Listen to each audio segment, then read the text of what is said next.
Assalamualaikum warahmatullahi wabarakatuh. Selamat pagi anak-anak ibu semua hari ini. Apa kabar? Ibu selalu berharap kalian selalu dalam keadaan sehat, dalam keadaan baik, sehingga kalian dapat mengikuti pembelajaran hari ini dengan baik, dengan lancar. Nah anak-anak ibu, hari ini kita akan belajar tema 4, subtema 4, pembelajaran 1, 2, dan 3. Ya anak-anak ibu ya. Nah, sebelum kita belajar, marilah kita berdoa menurut agama dan kepercayaan kita masing-masing. Berdoa dimulai. Berdoa selesai. Nah, anak-anak ibu, adapun tujuan pembelajaran kita hari ini adalah siswa dapat mengetahui tentang berterima kasih, siswa dapat mengetahui tentang meronce, siswa dapat mengetahui tentang mengerjakan tugas, siswa dapat mengetahui tentang bermain engklek, siswa dapat membandingkan berat benda, siswa dapat membersihkan rumah, siswa dapat mengerjakan tugas menulis dan membaca. Jadi anak-anak ibu, tujuan pembelajaran kita hari ini ada 7 ya anak-anak ibu ya. Nah, berterima kasih. Santi bersyukur karena memiliki keluarga. Keluarga Santi hidup dengan rukun. Keluarga Santi saling membantu dan menyayangi. Santi mengucapkan terima kasih kepada keluarganya. Berikut beberapa ungkapan terima kasih Santi. Terima kasih Ibu sudah menyiapkan bekalku. Terima kasih Ayah sudah memberi uang saku. Terima kasih Kak sudah menemaniku belajar. Anak-anak ibu, kita harus selalu bersyukur karena kita memiliki keluarga. Ada ayah, ada ibu, ada kakak ya. Kalau keluarga besar ada kakek, ada nenek, paman, bibi, dan sepupu. Kita harus bersyukur menjadi keluarga yang besar ya, menjadi keluarga yang ramai anak-anak ibu. Nah, kalau kita memiliki keluarga, kita harus hidup rukun, tidak boleh berkelahi, harus saling membantu, harus saling menyayangi ya. Nah, anak-anak ibu, saat kita ditolong atau dibantu oleh keluarga kita harus mengucapkan terima kasih. Bukan hanya keluarga anak-anak ibu, tapi saat teman kita ya atau orang lain sudah membantu kita harus mengucapkan terima kasih ya. Kalau di rumah misalnya berterima kasih kepada ibu karena sudah menyiapkan bekal. Misalnya, terima kasih ibu karena sudah menyiapkan bekalku. Nah, anak-anak ibu ya, jangan lupa mengucapkan terima kasih. Selanjutnya, pelajaran meronce. Kak Lisa sedang membuat kerajinan tangan. Kak Lisa meronce bunga menjadi gelang. Meronce adalah membuat kerajinan tangan dengan merangkai. Bahan yang biasa digunakan berupa manik-manik, tetapi juga bisa memanfaatkan bahan alam. Contohnya, biji-bijian, kerang, kayu, daun, dan bunga. Kegiatan meronce dapat mengasah kreativitas. Anak-anak ibu, dalam pembelajaran kesenian itu bukan hanya menggambar, tapi ada menempel, ada meronce ya anak-anak ibu ya. Ada yang membuat seperti kemarin itu kipas tangan. Nah, itu adalah termasuk kerajinan untuk mengasah kreativitas anak-anak ibu di rumah. Nah, untuk saat ini adalah meronce. Nah, meronce itu bisa menggunakan bahan alam, bisa juga menggunakan bahan-bahan buatan. Kalau bahan buatan itu anak-anak itu manik-manik ya anak-anak ibu ya, yang warna-warni itu. Sedangkan kalau bahan alam itu seperti biji-bijian, daun, kerang, kayu, atau bunga itu kita bisa rangkai menjadi sesuatu yang baik atau yang bagus. Contohnya membuat gelang boleh, kalung, mahkota dari daun ya anak-anak ibu ya. Anak-anak ibu pasti tahu. Selanjutnya jadwal tugas membersihkan rumah. Hari ini libur sekolah. Santi membersihkan rumah bersama keluarga.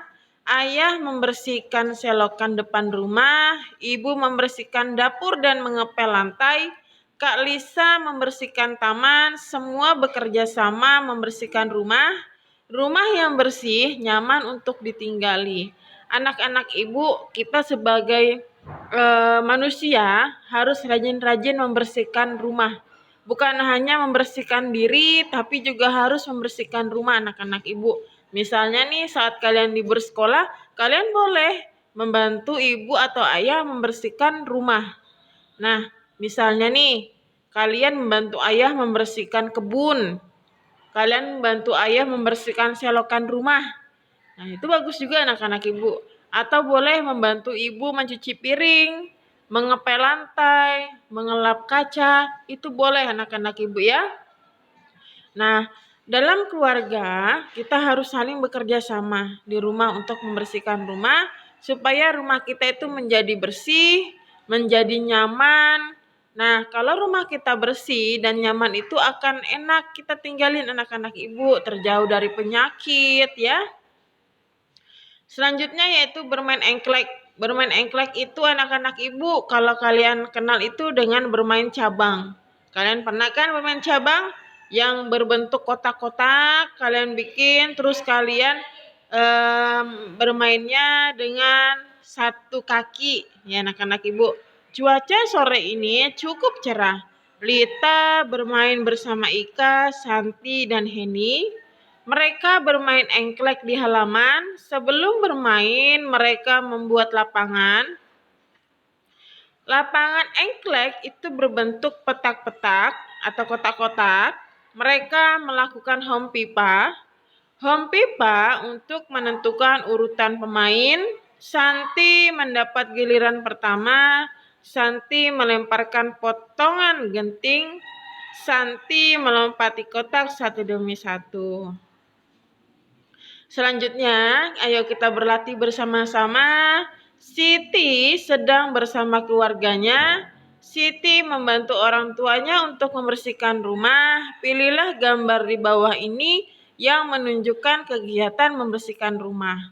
Berikan tanda centang pada kotak yang disediakan. Sekarang ibu tanya, gambar pertama itu adalah anak-anak sedang menyapu, membantu ibunya di rumah. Itu baik apa tidak anak-anak ibu? Betul. Selanjutnya, ada anak-anak membuang sampah sembarangan. Nah, itu baik apa tidak? Ya, itu adalah anak-anak yang mengotori rumah, bukan membersihkan rumah anak-anak ibu. Selanjutnya, sedang membersihkan tempat tidur.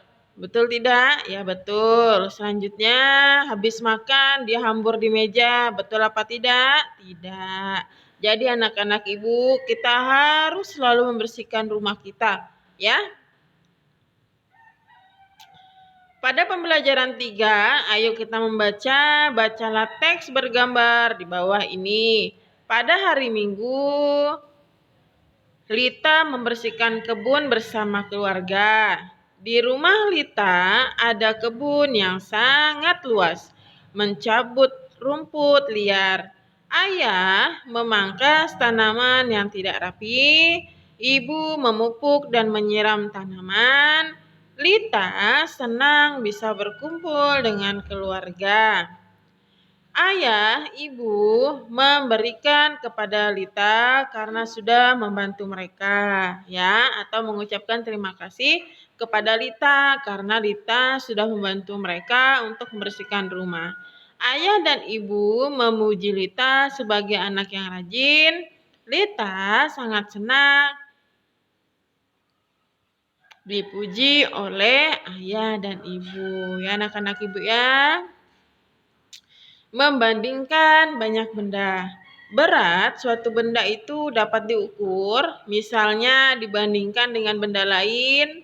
Membandingkan berat benda cukup mudah. Gunakanlah istilah lebih berat, lebih ringan, atau sama berat. Anak-anak ibu, kemarin kita sudah belajar membandingkan tinggi benda, ya. Ada yang tinggi, ada yang rendah, ada yang banyak, ada yang sedikit. Untuk hari ini kita akan belajar tentang membandingkan banyak benda. Nah, membandingkan banyak benda itu ada lebih berat, ada lebih ringan, atau sama berat. Contohnya, pada gambar pertama, ya nomor 1, itu buku lebih ringan daripada boneka. Ya kan, kalian bisa lihat timbangannya itu lebih berat ke bonekanya. Berarti buku lebih ringan daripada boneka. Selanjutnya, buah nanas lebih berat daripada apel. Kenapa? Karena nanas itu lebih besar daripada apel. Selanjutnya, setrika lebih berat daripada baterai. Ya anak-anak ibu ya. Kalau kita lihat setrika itu kan besar anak-anak ibu, sedangkan baterai kecil. Berarti setrika lebih berat daripada baterai anak-anak ibu. Ya. Selanjutnya, membersihkan rumah. Seluruh anggota keluarga berkewajiban membersihkan rumah. Ada alat untuk membersihkan rumah. Misalnya, sapu digunakan untuk menyapu lantai. Kain pel digunakan untuk mengepel lantai. Kemonceng digunakan untuk membersihkan debu. Rumah yang bersih adalah rumah yang sehat, anak-anak ibu. Setiap orang itu berkewajiban untuk membersihkan rumahnya, ya. Supaya apa? Supaya bersih. Rumahnya menjadi sehat. Alat-alatnya apa saja? Banyak anak-anak ibu alat yang digunakan untuk membersihkan rumah. Yang pertama ada sapu, ada kain pel, dan ada kemonceng. Nah, alat-alat ini mempunyai fungsi juga masing-masing. Contohnya sapu menyapu lantai, kain pel untuk mengepel lantai, kemonceng untuk membersihkan debu-debu yang ada di jendela, ada di lemari, ada di pintu. Ya anak-anak ibu ya. Selanjutnya menggunakan alas kaki. Alas kaki itu apa anak-anak ibu? Ada sepatu, ada sandal. Kaki merupakan bagian tubuh yang penting, ya, karena digunakan untuk berjalan anak-anak ibu. Kebersihan kaki juga harus dijaga. Kaki juga harus dilindungi dengan alas kaki. Bentuk alas kaki bermacam-macam, bisa berupa sepatu, sandal, ya. Contohnya nih, sepatu biasa digunakan ke sekolah. Sandal biasa digunakan saat di rumah. Jadi anak-anak ibu, saat kalian kemana-mana, saat bermain, berjalan, itu harus menggunakan alas kaki. Supaya apa? Supaya tidak terluka. Bayangkan nih kalau misalnya kalian sedang berjalan, terus kalian kena paku kakinya karena tidak menggunakan sendal. Nah, otomatis kaki kalian akan terluka, anak-anak ibu ya. Selanjutnya, untuk tugas hari ini adalah kalian yaitu membaca dan menulis, yaitu menggunakan alas kaki. Nanti kalian tulis dulu, kemudian kalian baca ya anak-anak ibu ya. Ya, sekian pembelajaran ibu hari ini. Terima kasih kalian telah mengikuti pembelajaran hari ini. Ibu berharap kalian selalu dalam keadaan sehat, yaitu dengan menjaga kesehatan kalian di rumah. Ya anak-anak ibu ya. Terima kasih semuanya anak-anak ibu. Jangan lupa tugasnya ibu tunggu. Assalamualaikum warahmatullahi wabarakatuh. Selamat pagi.